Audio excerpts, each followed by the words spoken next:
right, so welcome to class 6 of the FDI free design program. We're talking about player psychology. So we're going to do some quick class updates. Then we're going to go about player psychology, particular agency, objectives, and efficiency. Just a minute here. We've got one more person joining us in the class. There we go. Harshad, welcome back, man. No worries, no worries. Glad you could be here.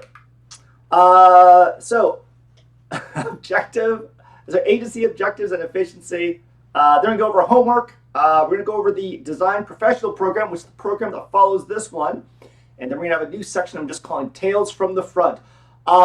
When I'm not teaching, I'm very active as a design professional. So I want to show you guys some actual stories from what I've been up to and the kind of design work I do in a professional capacity.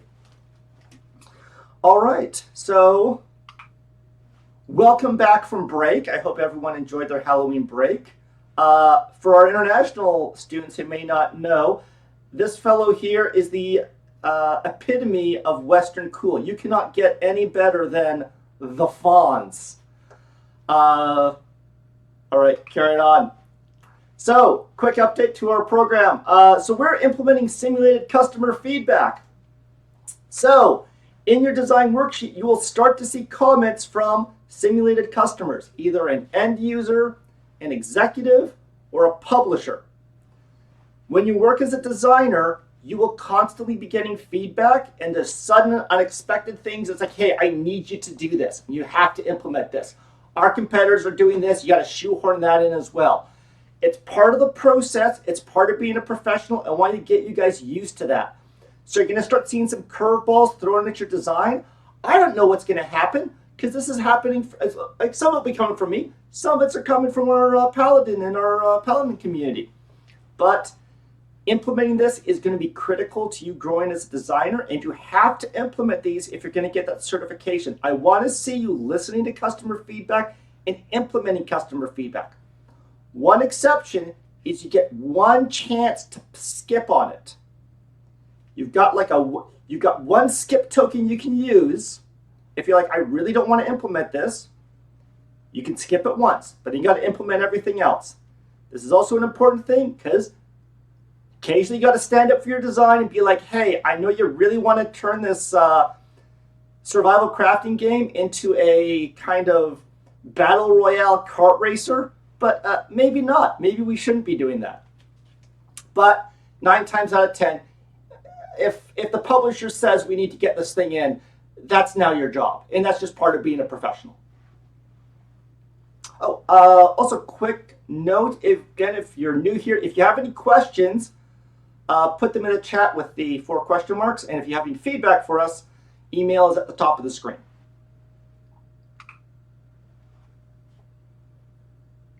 All right, so before we start, I want to let you guys know that, of course, it's not too late. You've got your whole weekend ahead of you. You don't have to be hanging out here with me. You know, we're just going to be talking about game design. Perhaps you got other things you want to do. I'm giving you guys an out. Giving you guys an out. All right. 5, 4, 3, 3.5. 2 quarters. 2, 1. All right. It's design learning time. TM. All right. So we're going to jump into player psychology here. Effectively, why the hell do they keep doing that? That's a square peg in a round hole, and they just keep insisting on doing things that are ass backwards. And end users are really frustrating. But we're going to dive into this. The start, no battle plan survives the enemy. As well as you might design something, as certain as you may be about the design of something or how you've implemented it, you would be shocked at how often it just doesn't work. I actually had a wonderful example of this recently with our class where I've got all of our feedback here, and I'm always asking about people how they're doing, but we've then, just to check it from another angle, we sent out specific feedback surveys. A lot of you guys let me know that the microphone's often too quiet. I had no idea. And it was one of those things, we even start each class with an audio check, and this isn't to be like, well, why didn't you guys let me know? It's like, look at, if I have players telling me that they're like what I'm doing, I'm still looking at them suspiciously. Because I'm like, man, I would rather assume that the game is not as good as people say it is than do the inverse and assume it's great when there's issues that I'm just not aware of. So like this is part of like the job as a designer. Always be looking for like where the problems are, where are the issues. Is there something I've potentially missed? Because that's what's going to move you to the front of the pack. That's what will make you an amazing designer, is if you're able to look at your product, you know, be proud of it, of course, be passionate about it, but always be looking at it, be like, I can probably make that a little better. All right, so going back to this, so so you've worked on your design, you put it in front of a player, and they just aren't getting it. You put something that's blindingly obvious, like you're doing your role-playing game, you want them to use the fireball spell, you put the book with the fireball spell in a pedestal in the middle of the room, no one picks it up. Everyone's ignoring it. Furthermore, when you put signs that say there's a fireball spell here, they seem to just ignore the signs even more than they were before. The more you tell them what to do, the less they're doing it. I got an example here from this is from Asphalt, the mobile racing game Asphalt 9. Great game, really love it, but a lot of times it will be trying to tell me something, and I'm just aware I'm completely ignoring what it's telling me, and there's some good reasons for that. But I want to dive into a couple examples here. This is Ukulele. I have to say, great game. I love their fucking art direction. It looks like this game looks so good. But also, they have a problem in the game where they'll have like mission objectives and things for the player to do just off to the left, and they'll be constantly ignoring them. And that's, I think, it's a big point of player disengagement with the title. Another example we have here of Batman, there are Batman Arkham games, which are great, but they have a dedicated button just to explain to players what to do to get around some of these player psychology issues. But the good news is actually people are quite predictable. Players have common core drives. Much of the counterintuitive behavior actually follows predictable patterns. They're complex and they're tough, but they're like natural laws of psychology that are common across all cultures, blank on the names. Sorry. Every single type of customer you're going to have will follow these predictable patterns.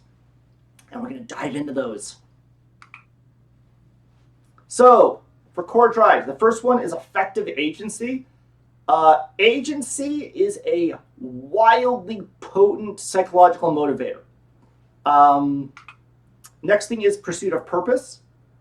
People need to know what they're doing, or why they're doing it, or like what they're going to be getting out of it. They need to have an objective, something to be working towards. The third one is efficiency of execution. A lot of players will disengage from the system just because it involves them doing too much work, but it's a very specific kind of work, and we're going to be getting into that. But those are the core drives you want to be working around regarding player psychology: is effective agency, pursuit of purpose, and efficiency of execution. So, jumping into effective agency. So, agency is your ability to follow your free will towards a goal. People will aggressively fight for their agency in ways that are wildly counterintuitive and are almost counter to their actual goals. There's a great quote from Dostoevsky in Notes from the Underground, and it's a great observation on human behavior. It says, if you give people a utopia, give them nothing to do but eat cakes and have sex, they will burn that to the ground just so that they can have agency over it. And this is the thing you will see constantly. If people do not have agency in what they were doing, they will fight quite aggressively to establish it in some ways that are just destructive and counterintuitive. This is one of the problems you'll run into if you start railroading players too much. Like, effectively, their destructive agency will just be them not playing your game. They'll be like, well, I don't get to do what I want to do in the game, so I'm just going to leave. And I'll find another game that actually lets me do what I want to do. This is like, why Minecraft is so brilliant. Like, it's kind of like, it's there in the name. I can mine stuff and I can craft. That's really all I want to be doing in Minecraft. And they're like, yep, that's what we got for you, mining and crafting, So, detailing this a little bit more, agency has to be over a relevant and meaningful domain. So this is the thing, the agency can't just be you can do whatever you want. It has to be within a set domain. Agency is also defined by structure. Creatively, this is called like the tyranny of the blank page. As you work as a creative, one of the worst things to be working from is a blank page where you can do anything. You'll quickly realize that's exactly the same thing as being able to do nothing. Like, one of the best creative tools you can have is just start putting structure in for yourself. Like with me, I'll do so much. I'll just start scribbling on a page until like something will click. And I'm like, oh, that's the structure I want to work within now. Okay, now I understand my structure. I can explore things within that structure. Expression of agency requires a meaningful structure to operate within. So as I said, if someone's deprived agency, they will claim it via destructive actions, just so that they can actually have agency over what they're doing. Another thing is unexpected agency helps drive player engagement. So if you lock players in and then you start slowly expanding their agency, that's actually a really compelling gameplay loop. This is how Metroidvanias work. I can only jump a certain height, so I've got a locked-in domain of my agency that's dictated by that jump height. Then suddenly I get a double jump and I'm like, oh my God, there's so much more stuff I can do. My agency just increased in so many interesting ways. All right. Oh. Unlivelador. Good morning. Do you have a question? Oh, sorry. I thought you were raising your hand to ask a question. All right. Carrying on. So, good examples of agency in games. Grand Theft Auto 5. This is like a franchise that is just built on player agency. When they figured out how to get the improvement agency they got by putting it into a third-person open world from the traditional like top-down was massive. But an interesting thing is like, I got to work on this title. A lot of what players do in this massive open city with so many things to do, it's mostly just driving and shooting. That's like, I imagine that's probably 80% of player activity is just messing around with that kind of stuff. Driving cars off the tops of buildings, making explosions, getting into shootouts. It's what they want to be able to do is the stuff that would be implied by a title called Grand Theft Auto. And it's crazy the systems that are in these games. There's simulations of the internet. There's whole entire cabaret routines. There's a stock market you can play in, and certain players do engage in that. But most players, the agency they're looking for is just driving around and shooting stuff. And the game gives them that in spades. Oh, just a minute. Sorry, thank you. Someone let us know we've got a problem with the audio of the call not coming through. Unlivelador, can you give us a quick mic check? Check. Okay, can everyone hear Unlivelador? I can hear myself in the stream. Yeah, okay, there we go. All right, man. But no one else has been talking. Try to fix the audio issues. They're always sneaking in there. It's like a freaking law of nature at this point. All right. So, carrying on again. Counterexample of agency. Quick question in the chat. Does anyone recognize this game? Is anyone here a connoisseur of bad video games? I have a lot of nostalgia for this game, by the way. This one always had a certain charm. Does anyone know this title? I remember the game, but I don't remember the title. Someone got it. That's Mad Dog McCree, which is based on the FMV craze of the mid-90s. So effectively, this was an arcade game. It was like a Western shooter. I had a gun. I point and shoot the gun at the screen, take out the criminals. But effectively, all it was is it was just wanting me to pull a trigger during a very specific frame range of the video. Like, there was very little for the player to actually do there, aside from just sit there, wait, click. Like, the level of agency I had as a player, I couldn't shoot someone in the leg or the head or, like, intentionally shoot the dynamite or what have you. These games did not have a lot of sequels. It was a flash in the pan, but you'd play it once or twice, you'd be like, all right, I don't think there's a lot for me to actually do here, and players just disengaged. As charming and cheesy as they are, I would totally recommend checking out these games if you can. They are the B movie of video games. They're actually they're a lot of fun, but their lack of agency really defeated them. These were replaced by shooter games that were driven by 3D engines, because you had so much more, as a player, there's so much more stuff I could do there, because then I could actually shoot someone in the leg or shoot the grenade they're about to throw at me, which is something you just couldn't do with full motion video. All right, another example I want to give is Tetris. So this is a game that would not seem to have a lot of agency to it, but it does. Remember, agency needs structure. Tetris is very clear about what its structure is about. It gives you a wide range of agency within that structure. Interestingly enough, Tetris has been a surprisingly stable design.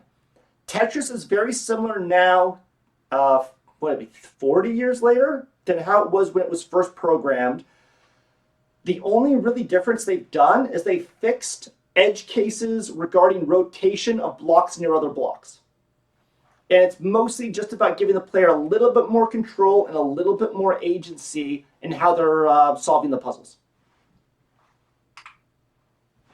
Another counter example, this is a really interesting one, of poorly done agency is Metroid Other M.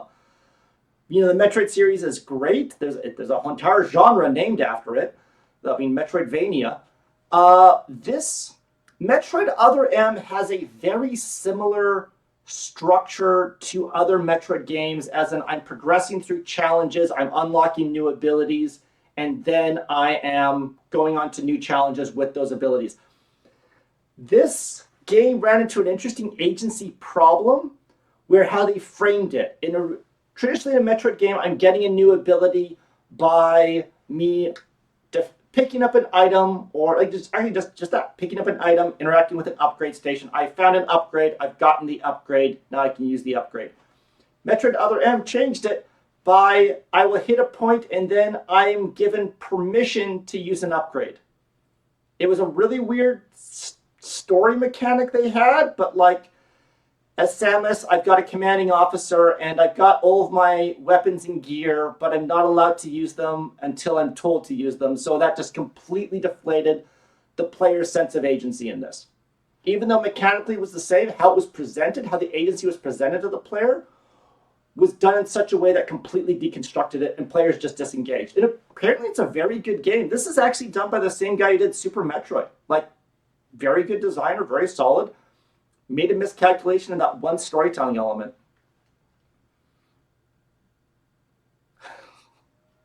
Some good comments in there about your mission commander Adam. I think it's a character that's now so hated they can't bring him back into the franchise unless someone's very careful.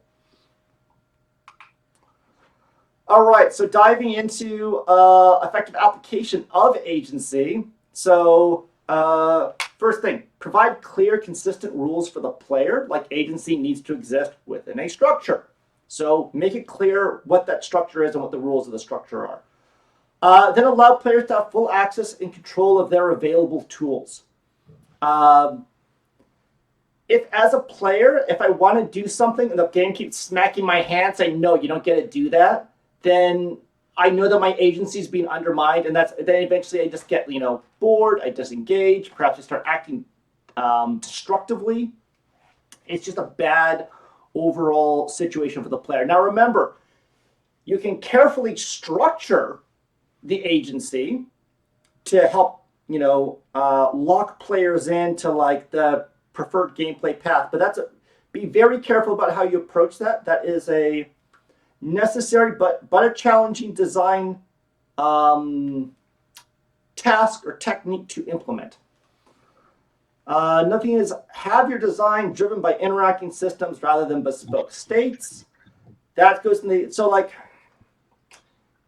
an interacting system is something like what they've got in like Breath of the Wild or Minecraft, where like I've got like elements of like fire and ice and wind and explosions and all these other systems that can work together so the player can start solving problems. Minecraft has a really good example of this as well. Good example of this as well within a more limited domain is we're talking about with those arcade light gun shooters. Mad Dog McCree, very bespoke states. Video is playing. You've hit the exact interaction window. We are now playing a different video. So that's a bespoke state. It is either A or B. Those got, like I said, those got supplanted by the 3D engine-driven light gun games because that provided so much more complex systems that players could interact with. Now it's like there's, if I see a robber holding a stick of dynamite, I can shoot the robber, I can shoot the dynamite, I can shoot objects in the background. There's all sorts of systems I can interact with, which gives the player a really good sense of their agency.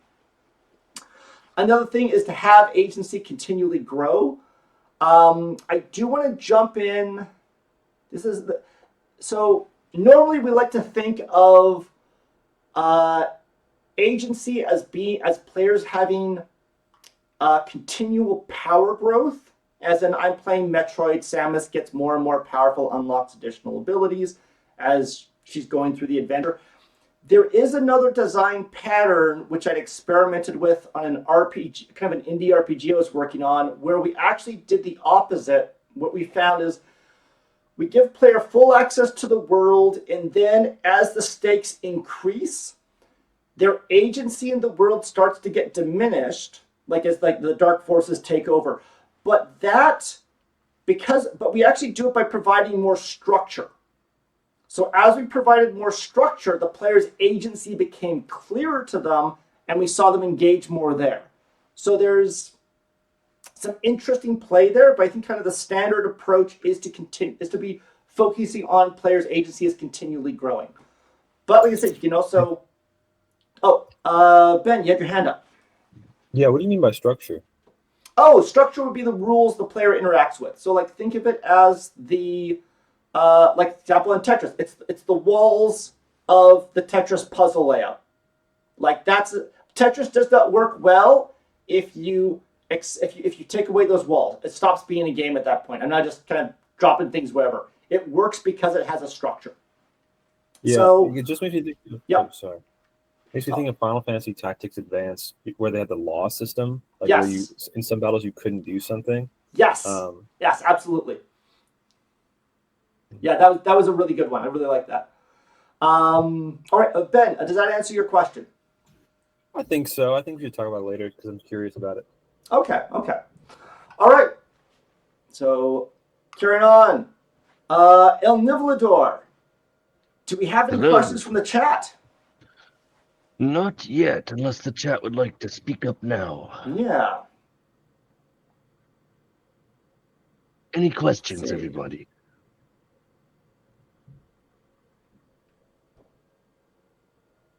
All right, going once. None from me. Still kind of wrapping my head around things. This Creator 438. Creator 438. Any other questions or anything specific that we can help clarify for you?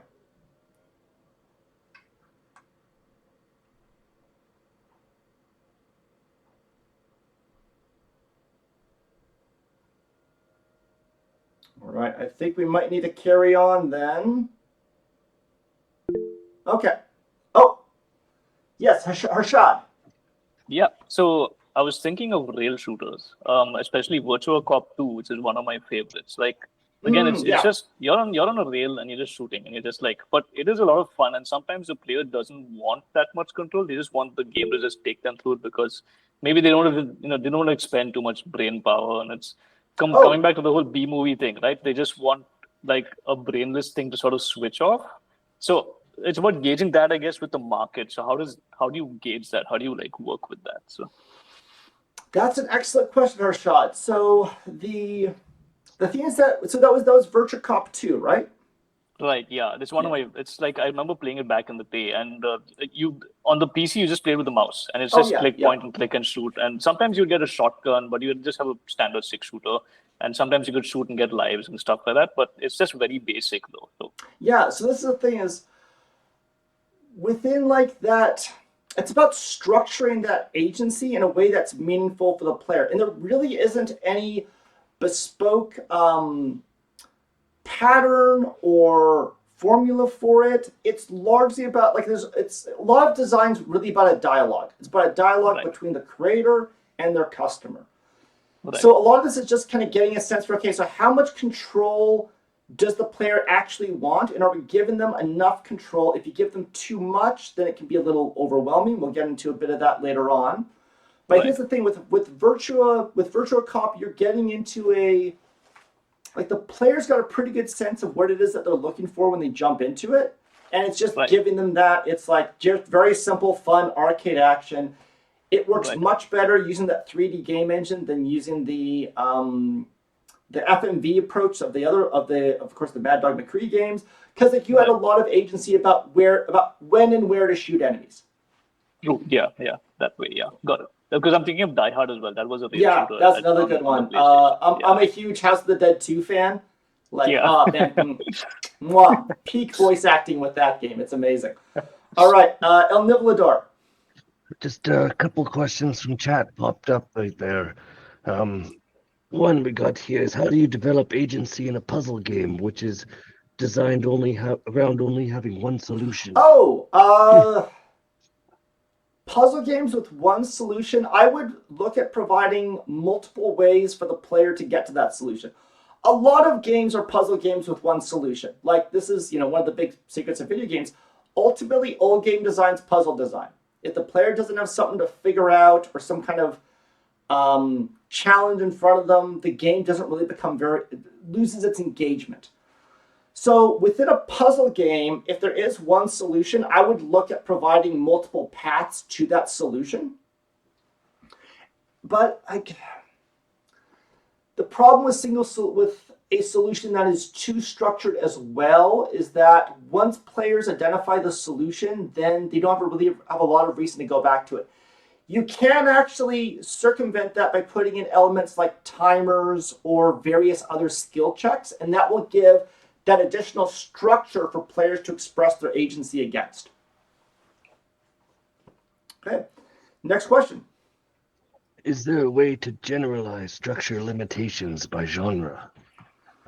Oh, not really. I'd always be very concerned about generalizing by genre as well. I know it's a common kind of design practice, but as I've matured more and more as a designer, I am finding that I prefer to work towards high-level objectives and then pull in design techniques that work to forward those objectives rather than following a specific genre. I think genres can be a good place to kind of like as like almost a starting point, but I wouldn't want to define agency structures against a specific genre. You want to understand the experience that you're trying to give your players, and then what are the structures that support that experience. That's why we focused on the key three for the last class, is that you can understand high level, this is the experience we want players to experience as they play the game. All right. Anything else? There's just one last question. Yes. Believe they're not understanding agency. They ask, does agency include the agents of Valorant? Agents of Valorant. I'm not familiar with agents in Valorant. Me neither. Can anyone give me But an I believe example of agents and agencies is being crossed over here, where agency Yeah. is. Agents are the characters. So you play an agent, it's like a hero basically. Oh, That's yeah, what okay, they no. are. Yeah. Something very different. Same root word. Agency is the control I as a player have over how I express myself in the environment. it is the ability in Grand Theft Auto to steal any car I want, drive it anywhere I want. But again, within reason, I can't drive it up the side of buildings. It follows laws of gravity and all that kind of stuff. Those are the structure that give that agency purpose. Agency, it's kind of in a certain way the ability for the players to chart their destiny in a meaningful way. Okay. All right, we're going to carry on. So, next foundational psychological element is the pursuit of purpose. So, this is people need to be pursuing a goal, and pursuit of this goal will filter everything the player does. So, you can't just drop player into a game and say, do whatever you want. You need to give them something to focus on. So without purpose, players won't know how to parse what they're looking at. So like this is, you have an example here from Call of Duty, and it's like you're in a military shooter game, good guys, bad guys, player's been given a gun, they can, I'm like, okay, I got it. My purpose is to shoot the bad guys. I've got a gun, I want to use it. There's targets there, explosions, big set pieces. That's the player's purpose within the game. So I want to give an example here of how purpose structures how you interact with the game's rules and the game itself. So imagine you've entered a restaurant. There's our restaurant right there. Looks pretty good. We're going into the restaurant. I want you to be thinking about what you want to do in the restaurant and how you are looking at the restaurant. So I want you to have that in mind, but think about it as you go into the restaurant and you want to have lunch.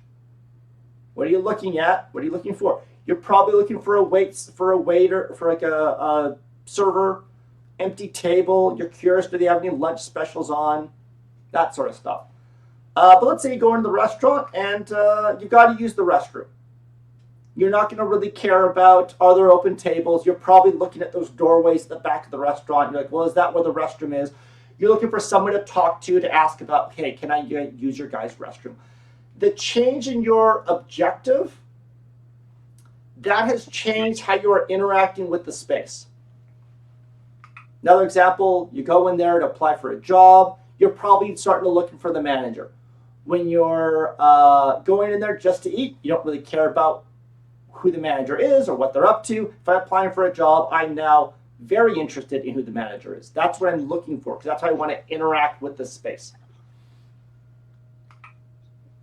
So, going back to the Batman Arkham games. So we have an example here of the detective vision, which is so for those of you who aren't familiar, in the Batman Arkham games, they have a detective vision button you can press that effectively gives you kind of like an X-ray view of the environment and highlights key gameplay elements.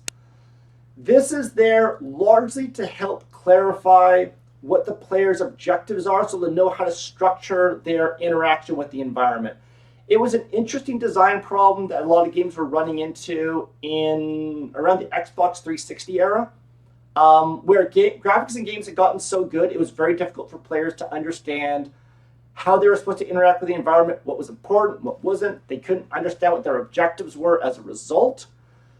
So they were starting to disengage. So a lot of games came out with these kinds of gameplay visions, or gameplay vision modes, instinct vision, detective vision, X, Y, and Z vision. I think now we've gotten much better in design about knowing how to present things that are salient to the player to communicate their objectives to them in ways that are a lot more natural. A good example of, I guess, an overcorrection of this was all the stuff with the yellow paint they had in that new Final Fantasy VII game. Bit of an overcorrection there, but it was the alternative to having a dedicated "where the hell do I go" vision. Just a counter example. So this is Dreams. Really excellent game from, I'm blanking on the name of the company. If anyone can remember the name of the company that made Dreams, please let me know in the chat. But for those of you who aren't familiar, Dreams is a game where players can effectively make their own games. It has really complex crafting tools. It's technologically very sophisticated. This is cutting edge stuff, but it didn't really find an audience. I think a big part of that is that like the pitch that Dreams made to players was like engage in your imagination or, unleash your creativity. As a player, I'm not really sure exactly what that means. And because it didn't have that structure, a lot of players just kind of got into the space. They didn't really know what they were supposed to be doing there. So without that, they just kind of, they disengaged from the experience. Now, you can absolutely have a game that embraces player creativity, but I find that's generally something you want to be building towards. You start with something very specific, very structured, and then you start opening it up. And then at a certain point, you're just like, and now you can do whatever you want in the game. Of course, within certain structures. But I think this is a wonderful product, excellent game that I think was undermined by the lack of specificity in what I wanted players to actually achieve with it. So I want to go into example looking at cats. So there's a really interesting psychological element here. So don't worry, I am going somewhere with this. So this ties into the expression of or how we interact with objectives and the psychological systems we use in pursuit of objectives. So we've got a quick animation here of a cute cat doing cute cat things. So this is a behavior. I think if anyone's got a cat, you're very familiar with this. When they jump, when a cat is going to jump onto something, they sit there in like a priming, getting ready state for about 1 to 2 seconds before they make that jump. This is actually a surprisingly important psychological element that ties into our overall objectives. Yeah, they charge up their ult. Excellent. We'll put chat. So what some scientists did is they put a cat in a CAT scan to see exactly what was going on psychologically when they were navigating the world, and they found that at the start of this jump, a whole bunch of cognitive processing happens. When they jump, it's pretty much a flat line. So the theory is the cat is generating a model of itself that is on its objective. It is then, once it's created that model, it resolves through to that model. So it's very much like charging the ult. It's like you're winding a spring and then you're letting it go. Now this is why this is important. This is how a lot of systems work when pursuing objectives. Nature's very efficient. It reuses a lot of overall systems, but this actually drives a lot of our own behavior, and behaviors you'll see with people. So this is something I generally refer to as cognitive anchoring. So this is the reason why players don't read shit. It's because as a player, I already want to do something. I've already made a model of myself fighting a monster or solving a puzzle or racing a car, and I'm trying to get to that. And I've kind of cognitively anchored myself doing that. Now I'm trying to figure out what's the fastest way I can actually get there. So anything that doesn't directly support that goal, I just kind of ignore. So players will identify a goal. They'll plan on how they want to achieve it. They'll go, okay, I want to do this. This is how I'm going to do it.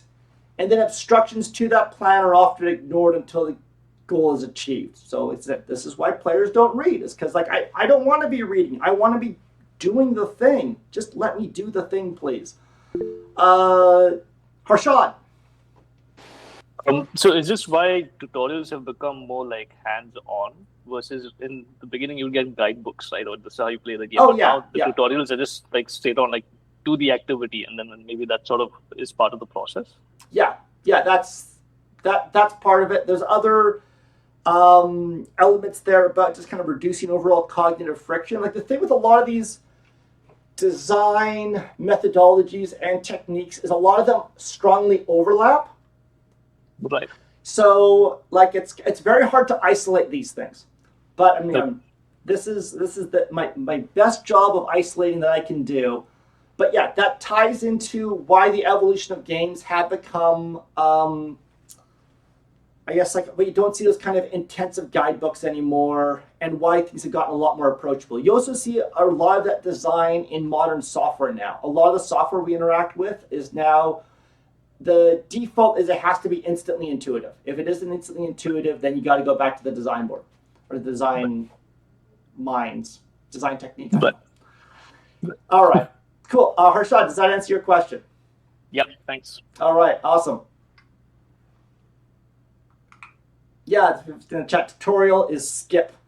I feel the exact same way. So this is an interesting example. So this is from a mobile Dragon Ball game, and I'm willing to bet just about everyone skips over these screens explaining what the Dokkan Awakening is, how to use the Dokkan Awakening. They're probably just jumping right into gameplay, being like, "Well, what the hell do I do now?" Because as a Dragon Ball player, I want to be doing fights against Nappa and Vegeta and throwing Kamehamehas. Please just let me do that. Allow me to do really cool shit and just jump into it.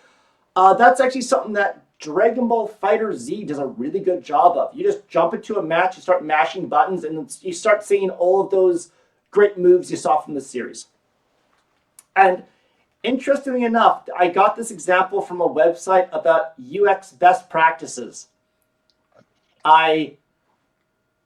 In my professional opinion, I disagree that this is a UX best practice. I'm willing to bet if you watch people play this, they will find most players are just skipping past this and then just going to the game kind of confused.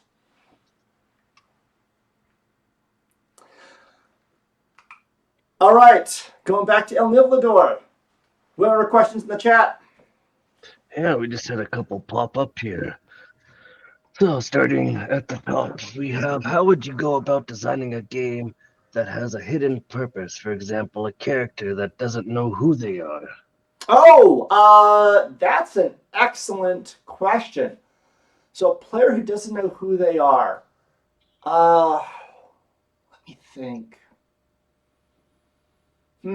So with something like that, you want to have a revelation that ties in the gameplay mechanics. This is an important thing. Story beats work best when they tie directly into gameplay. In Final Fantasy VII, everyone remembers Aerith's death because while it was, narratively done quite well, they also took away your healer. So as you're playing, you want to heal your party. Like, oh, I can't do that as well because Aerith died. Man, I fucking hate Sephiroth. So if I was to have a reveal, I would want to have it tie into how the player's interacting with a core mechanic of the game. Like perhaps there's a specific, like if it's like, okay, I was the bad guy all along. Perhaps there are specific guards I cannot get past, something like that. When I discover I'm a bad guy, suddenly I can start getting past all these guards. And that just opens up a whole new part of the world to me. Anything else? Yes. How to design a tutorial then if they're almost always skipped? Tutorials are not almost always skipped. Bad tutorials are. Good tutorials, you probably didn't even realize you had a tutorial. So one of my favorite tutorials of all time is Resident Evil 4, the opening of Resident Evil 4. So you're playing Leon Kennedy. You're told you got to rescue the president's daughter. You go into a small town in the middle of Spain. You exit a car. You're standing on a path that goes forward. I cannot move left and right very much. It is just I'm in a little path that goes forward. The player learns how to move forward. The path turns left and right a little bit. I learn how to navigate left and right. I then go up and there's an item on the ground I can pick up. There's a prompt saying A to pick up item. I now know how to interact with objects. It tells me it's in my inventory. Maybe the player checks out their inventory, maybe they don't, but I now know there's an inventory system. I then interact with I go up to a cabin, I interact with a door, player learns basic object interactions. There's a cutscene that presents an enemy to me. At the end of the cutscene, the player is holding their gun, pointing at an enemy that is very slowly moving towards them. So the player probably presses all the buttons on the controller trying to figure out how to shoot. Eventually, they will figure out how to shoot, or at least like use their knife melee attack. So they'll learn a little bit of combat. And the game just keeps growing, just keeps tutorializing using that overall method. It just slowly starts introducing you specific mechanics in ways that are that are generally pretty low pressure and allow the player time to figure out how this actually works, as opposed to specifically stopping gameplay and telling the player, oh, you must do this, oh, you must do that. It's a really excellent tutorial. And it's actually kind of funny.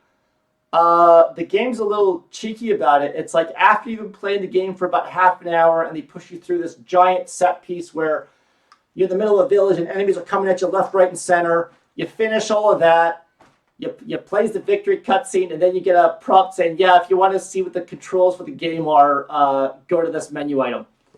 It's like by that time, the players already knows how to play the game. They just survived a massive invasion of enemies. They figured it out, you know. But I think that's one of the best tutorials I've ever seen. But that's how you do it. You slowly introduce the player to mechanics as they're needed. And then you provide space for the players to get familiar with those mechanics. All right, any other questions? Yes, one more from Creator 438. This is what they're wondering about agency. How do you balance it with things like a goal the player wants to have, but you aren't able to let them achieve that goal right away? Like they want to go into the city, but they have to go through the sewer system first. Those things are not exclusive. It is give them a good reason why they can't go into the city and have it make sense. Like in Tetris, I understand why my blocks cannot get past the boundaries of the puzzle space, even though it's an arbitrary boundary. I'm just like, oh yeah, those are where the walls are. That makes sense.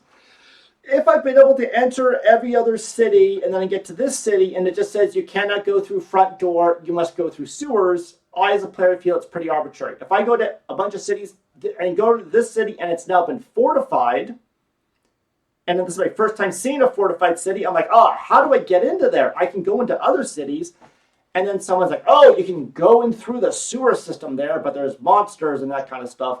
Then I'm like, oh, yes, my agency now has a path to express itself, even though it's been taken away, because it makes sense within the context and narrative of the game. The player will just carry on without missing a beat on that. But it can't feel arbitrary. That was the problem Metroid Other M fell into. It felt wildly arbitrary about how the characters' powers were being limited. Okay. Any other questions? Yes. Any ideas for applying a seamless tutorial to a board game? Oh, that's a really good question. Let me think. That's tough because it's really, players have so much control over how they interact with the board game. You can just like, as a player, I can pick up and move pieces just about anywhere. I think what you might be able to do there is you'd have to break the board game into multiple phases to bound the player and but have it make sense why they have that level of limited complexity. I think at that point you might be providing too much structure into the design of the board game. And this is where video games and board games start to diverge. It's much easier to do this stuff within the realm of a video game.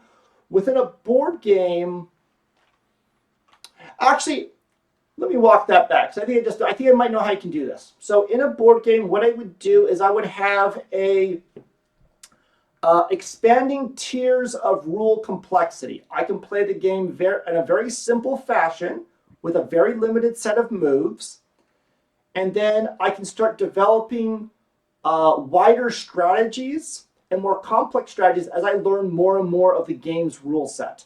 So I have a core set of basic rules that the player can easily understand and still play the game. But as they encounter more challenging problems, they start to have to integrate more complex rules. Chess does this a little bit with rules such as castling and pawn swapping to a queen when they get to the end of the board. But I mean, as much as I don't want to criticize chess, I do feel like those rules are a little too opaque. But I mean, chess is already a pretty opaque kind of game. All right, I want to carry on because we're getting close to the end of the hour here. We're only halfway through the class. All right, pushing forward. So we'll get to the rest of your questions at the end of class. So third psychological fundamental is efficiency of execution. So I'd say people aren't lazy, they're efficient. We subconsciously consider the caloric cost of our actions. It's a surprisingly constant thing, but it's like, look at, do you want a cup of coffee? Yes. Do you want to get a cup of coffee that is on the table in front of you? Sure thing. How about a cup of coffee that's in another room? Okay. Do you want a cup of coffee that is in your neighbor's house? Well, that's becoming a bit more of an ask now because there's a lot more I got to do. What about a cup of coffee that's on the roof of your own house? You're like, I got to take out a ladder and move it and put the ladder and just, that is too many calories for a cup of coffee, you know? And we're very sensitive about this. Like fractions of a fraction of a calorie factor into our decision whether or not we do things. If it costs too many calories, it tends to annoy us. This is one of the big design insights I had is I realized that people are sensitive to how much they have to move their eyes around a screen. And like, I just got to a point where when I'm doing a UX or a design, I will map where players look in the sequence they have to look at things. So it'll be like, we got a dialogue system. I start with like text in the top left. Then I go diagonally down through the dialogue. I end in the bottom right. The button to action on that dialogue has to be there at the bottom right. If it's on the bottom left, the player's got to move their eyes all the way across the screen. And that actually causes the option on the bottom left is less fun than it being on the bottom right because the player has to use 1,000th of a calorie extra to move their eyes across the screen. It's a surprisingly constant element, and one of the easiest ways to make your game more fun is just to streamline that player experience so that they are using calories as efficiently as possible. So, but this also has to be balanced against meaningful challenge and effort. You, of course, don't want to play a game that plays itself, but it has to feel, if I'm spending calories on this, it has to feel meaningful to what I'm trying to achieve. All right, some examples. So we've got Halo on the Xbox here, and Halo is a fantastic example of effectively taking the first-person shooter from the PC space, giving it a home on console. Well-made game, but the big insight they had was carefully tuned auto-aiming around the player reticle, because otherwise, if I'm using a dual analog controller for a first-person shooter, the high level of accuracy I need and how fiddly the analog sticks are would constantly fight each other. So like, I'd be tracking my target, and with a mouse, it's really easy to just lock onto the target and shoot. But with an analog controller, I'm overshooting, I'm undershooting, I'm going too high, going too low. I just spend so much effort zeroing in on this target, it just becomes frustrating. But a lot of that ties in the number of calories I'm spending just trying to shoot something. When it was streamlined and made, just a little bit, just taking off that little bit of edge there, that just became so much more engaging for players. Here's another counter example. This is Mirror's Edge. Really interesting parkour first-person game with a wildly complex control scheme for parkour. There's a lot of button combinations you got to memorize for Mirror's Edge, specifically about like how to grapple, how to climb, how to slide. And an interesting thing is, shortly after this came out, Assassin's Creed 2 came out with a very streamlined parkour system that just had the player just naturally vaulting over things. And as a player, I was more just focused on where I wanted to go than specifically memorizing, you have to press this, jump here, grab that. And another, I think, a wonderful evolution of even Assassin's Creed parkour system is the climbing system in, the new Legend of Zelda games, Breath of the Wild and Tears of the Kingdom, where it's just a very simple, straightforward climbing mechanic driven by stamina. I will attach to a vertical wall. I will climb up it until my stamina drains, and then it will fall down. Good structure. It's clear. It's very easy to understand. I don't spend a lot of time and a lot of calories figuring out how this friggin' thing works. It's another example or a counterexample of, I don't remember exactly which MMO this is, but man, that UX is confusing. I don't know where to look. It's wanting me to look at just about everywhere all the time. I'm certain this makes sense to someone who spent a lot of time studying this, but for most people, they will bounce right off of this. Another example is that this is how the UX looks in a modern MMO now. So this was like an older MMO. They then refined it down to this. That is so much cleaner and clearer. You can make this more complex, but that is, players have to voluntarily engage in that complexity. At the start, it's something very straightforward. Give you one more example, this time from the automotive industry. This is another counterexample. So, a lot of modern cars have these new user interfaces driven by touch screens. People hate these. They look super cool, and they're great when you first get the car, but if I'm driving down the freeway and I'm trying to like change my radio station and suddenly I fat fingered the touchscreen, so now I'm in AC control or environment control, and now I'm trying to figure out how to get back to like the music player. Oh wait, now I'm looking at like the rear camera for the car. It's just, I'm driving down the freeway trying to focus all my visual processing on the cars in front of me, which is where it should be. I don't want to be constantly looking down at this on a touch screen, figuring out what I'm supposed to be doing with it. Yes, someone said bring back knobs to cars. They're aggressively walking back this design methodology, and they're just putting back in physical controls. Like, the physical controls are great. They work really well. They're designed that way for a reason within an automobile. An automobile is a largely solved design problem. I do think there's room for innovation there, but like, cars work pretty well. Like, they can certainly be better, but remember, like, we have had probably 100,000 people working on what the design of a car should be over the past 100 years. It's a pretty solved design problem at this point. But that was a really interesting example of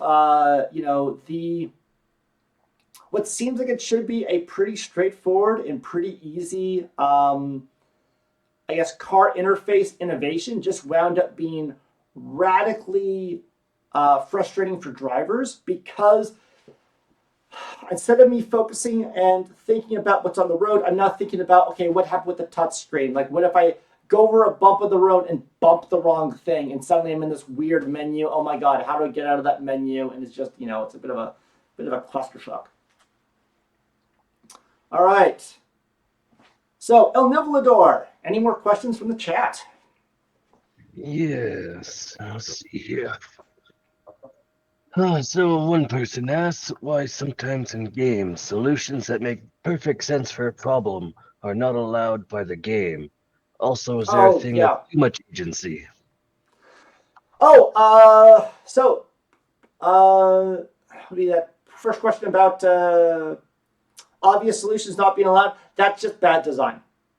Like, it's someone being, maybe they ran out of time or they had their back up against the wall, but generally that's just poorly implemented design there. And that's one of the things you gotta be careful as a designer, is be respecting player agency. Now, hey, if it makes sense, let players do it. That was one of the things I really tried to defend on all the games that I work on, is like, if it makes sense for players to do something, I gotta figure out a way of allowing them to do it.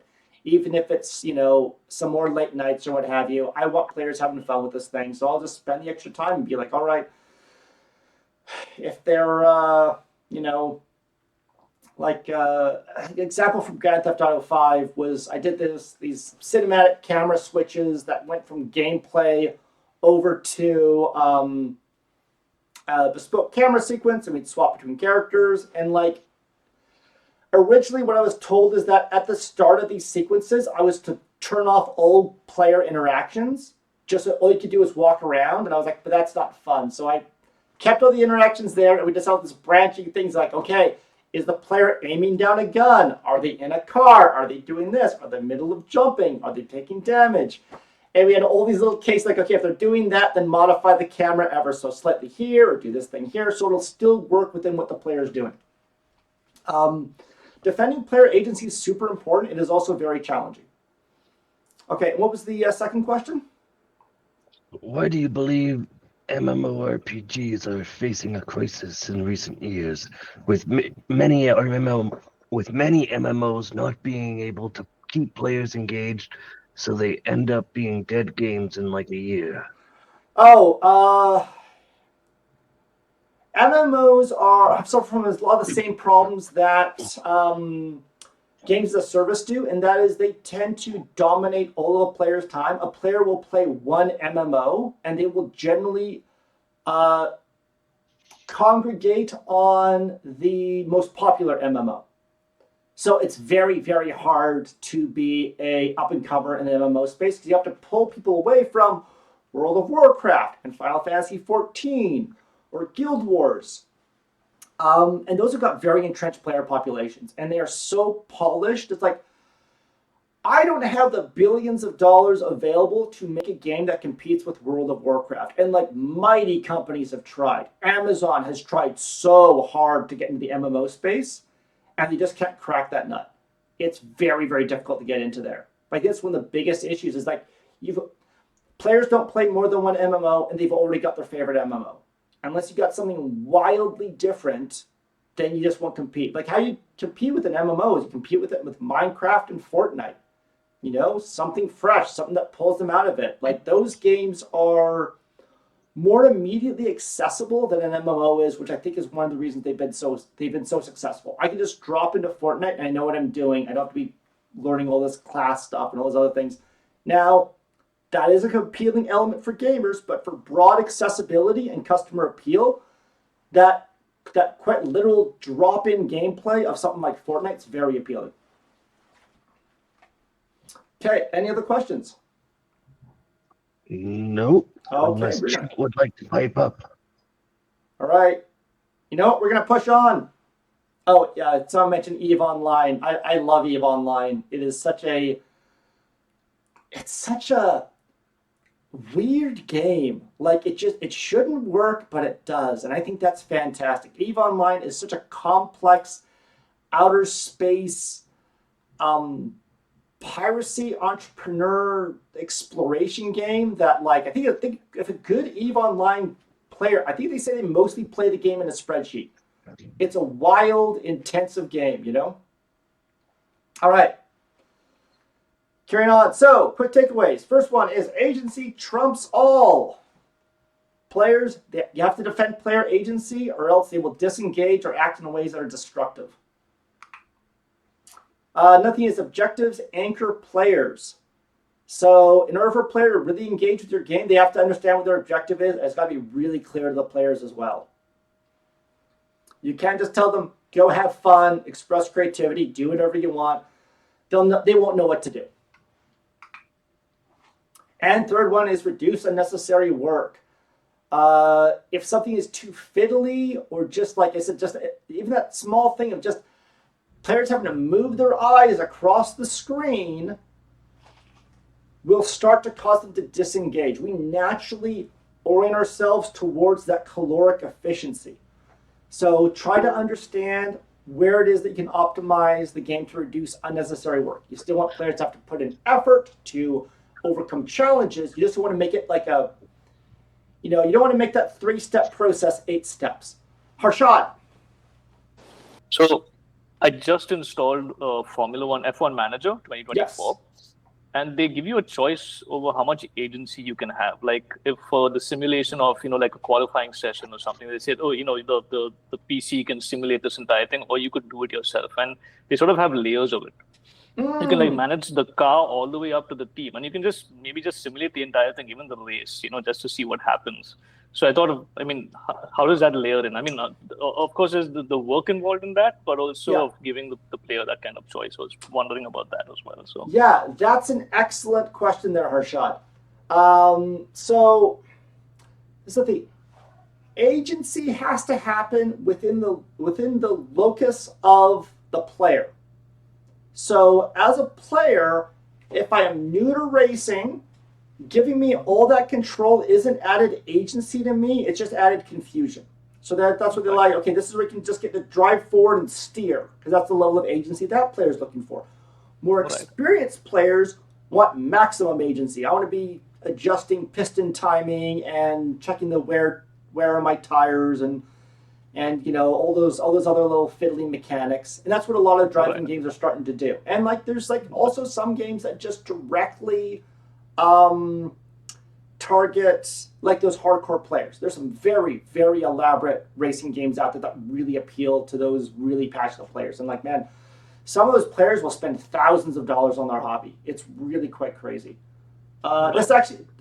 This reminds me of one of my favorite examples of agency in a design. There's a great racing game on mobile, Motorsport Manager.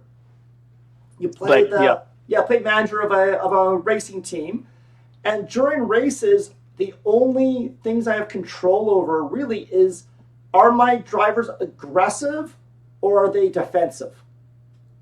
And it's and I'm watching the placement of everyone on the racetrack. I'm seeing how much fuel we have. I'm seeing all those, I want that placement to go up, so I want them to be aggressive, but then I burn too much fuel, and it was surprisingly fun. It's a really, really good mechanic. Motorsport Manager is great. And I'm not an automotive fan, but I had so much fun playing that game and just staring at everyone going around the racetrack being okay, aggressive, defensive, aggressive, defensive, aggressive, defensive, aggressive, defensive. It's it's for something so simple, it's just a toggle. It's a lot of fun.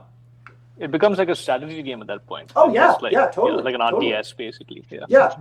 And there's nothing more I really want control over in that game. I think that they offer you options to pit, so you can also have them come into a pit and change tires. But that's just a couple other interactions. It's great. All right. Thanks. So so those are our takeaways. Agency trumps all. Objectives anchor players, and also you want to reduce unnecessary work. So, pivoting over to our homework. Want you to look at the design for your game and define player agency and define player objectives. There's more details in the homework submission sheet. So you're just going to take the column for this week. You're going to write out, this is how you're defining player agency. This is what they can do. This is what they can't do. Because you have to define players can't do this. Agency needs structure. And then also define the player objectives. This is the kind of thing the player's pursuing within the game. They need to achieve this. They need to work within this framework. This is what they're trying to do. Okay, so I want to take a minute just to talk to you quickly about the Design Professional program. So we're getting to the last half of our class here. Starting in February 2025, we are doing the next version of the Design Professional program. It was around this time last year, we did our first group of students. They all went through the program. They're all working in the industry right now. I think we had one of our students went off to make his own company. That was Mike, who did the broken ceiling. That's been reviewing quite well on Steam. It's great. He's running his own company and hiring contractors and all that stuff. So for this program, this carries on from what we're doing here in the free design program. So it's a 4-month program. You will take a game from concept to commercial release. At the end of that, you will then showcase your game to employers. I'll reach out to my network. We get some employers in the room, and you're like, hey, I just made a game. I'm Harshad. I made a game. Here, employer from company X, Y, and Z, play my game, and you're going to talk to me about it. And we're just going to have a chat. That's your final assignment, is you want employers having fun playing your game, and when they grill you about it, you know exactly what went into making it. And that's what employers like, because you're like, I made a game and this is how I did it. So then, on top of that, we also have an agreement that Games for Students are featured at Gamescom Canada, and they will be part of the related Steam promotion. So you release your game, you show it to employers, we'll showcase it at one of the largest game conventions in North America, where there's about 40,000 people, I think, that will show up. And you get prominent placement in the middle of the convention. We went to Gamescom Canada last year. They loved us, and we're talking about re-engaging this year. They were like, look, we really like the FDI students and with the kind of games you guys are making. So we want to actually help to give you guys a more prominent placement in the middle of the show floor, branded, all that stuff. Your games are also included as part of their Steam promotion. So you will actually get promoted on Steam as part of the Gamescom Canada deal. Now, you've got an asterisk there of just being, upfront of like, Gamescom Canada, scheduling might change, but right now, this is the agreement we've got in place. After that, there's 1 year of employment support. So we work with you for a year on job sourcing, interview skills, resume writing, salary negotiation. You start your job, we're going to be there. We'll be there as a support network for you to help ensure your effective integration into the industry. And we also offer an employment guarantee. And that is if you, like, the entire purpose of all of this is to help people start design careers. So if we're going through the program and you're not starting your design career, we will refund your tuition. That's a failure of the program. We're going to own that. Now, we have 100% employment rate so far, but I want you guys to know that is our focus. That's what we're doing here. So for the design professional program, tuition for that is 11,000 USD or $15,000 Canadian. There are limited grants available, so let me know if you're interested. If you are interested, that's the email address to reach out to me. We'll have a formal registration process, but right now we're just doing this via emails. So just wanted to let you guys know that program's coming up for February 2025. If you guys are interested, I see a lot of really exciting designs in the student work so far, so I'd love for us to be able to continue on with that process. All right, so does anyone have any more questions? There is a few that have popped up here. Yes. Okay. El Nivlador, let me know what's going on in chat. Hey, we have one from Creator. He's got a question about Minecraft when it comes to objectives. The common meme about the game is that people are playing for the first time, drop into the world, and have no idea what they're supposed to be doing. Then they get frustrated and quit. But the game doesn't tell you what to do unless you like going into the achievement menu, although not everyone has that problem. Why is this? Oh, that's an excellent question. So Minecraft's actually very, very clever in how they do this. You start off in the environment. I know I can dig up dirt and poke around at cubes. I know I've got some sense of environmental control, but then night falls and creepers come out and they kill me. So as a player, I'm like, oh, I've got to defend myself against the creepers. So I have to start making a little habitat for myself. And so I'm like, okay, well, it's called Minecraft. How do I build a habitat? And then they start just learning the mechanics naturally. They make a very basic shelter for themselves. They defend themselves against the creepers. Sun comes back up. They're like, oh, okay. What else can I build in here? Let me try chopping down some trees and doing that kind of stuff. Ben. Also, modern Minecraft has a lot of onboarding tools, and kind of aggressively almost, in that they'll say, "Hey, hit E, open up the crafting table. Here's how to make a crafting table." Like they'll guide you through it step by step. I want to say boo to that. Yeah, me too. I think I said, man, let kids play. Let kids play. Let them have fun. There's ways of onboarding players that are very subtle and very nuanced without having to be so direct or so obvious. And I understand it's a common design approach. It's be like, well, if we explain it to people, surely they'll understand it. But that's why we had this entire lecture. Is a lot of times they just want to do the thing, and you stopping them to explain it just frustrates them. Let them do the thing. You as a designer got to figure out how you can enable that without getting in their way. Okay. Any other questions?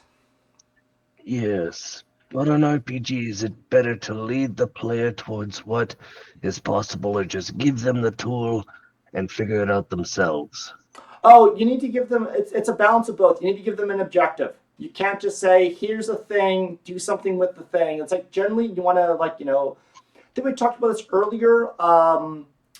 It's lock then key design. Show them a problem to be solved. Oh, I've got to defeat the Demon King.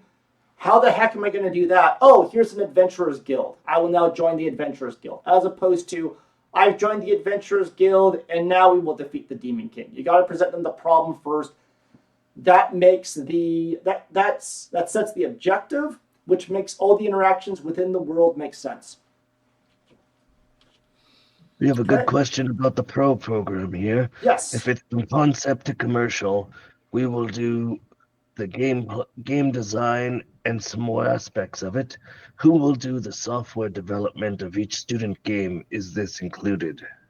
You guys are doing the software development of the student games. So we work with you to choose appropriate engine and to make sure that you're able to develop something. But part of one of the skills that we teach you is how to learn tools. It's another reason why we've got such good support from employers is it's a skill they want. Technology constantly changes. And as a professional, you have to be able to learn quite quickly and think on your feet. And I'm here to support you guys on that process. But part of the initial design process for your games is we sit down and we evaluate what's the game you're trying to accomplish, what's the technology that'll work with it, what are your skills and your level of technical competence, and then we will find a design that's going to work for you, challenge you, because you're supposed to grow and learn as part of this process. You will most likely have to roll up your sleeves and do a little bit of coding. It's fine. Coding is a lot more straightforward than you think it is. It's generally just simple kind of, you establish your resources you need, and then you're just asking a series of if-then questions. If this happens, then do that. If this happens, then do that. It's I wouldn't say it's painless, but it is certainly an easier process than a lot of people think. But yeah, so as part of the program, we do want you learning coding, and that's just, as a designer, it's important to understand the tools you're working with, and coding is just one of those fundamentals. Okay, anything else?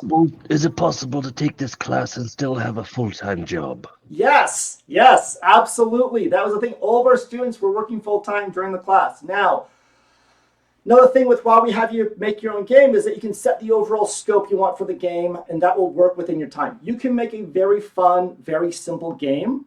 Commonly, the problem we see with a lot of designers is they will over-design rather than under-design. So if you're actually time limited, that can actually be a benefit.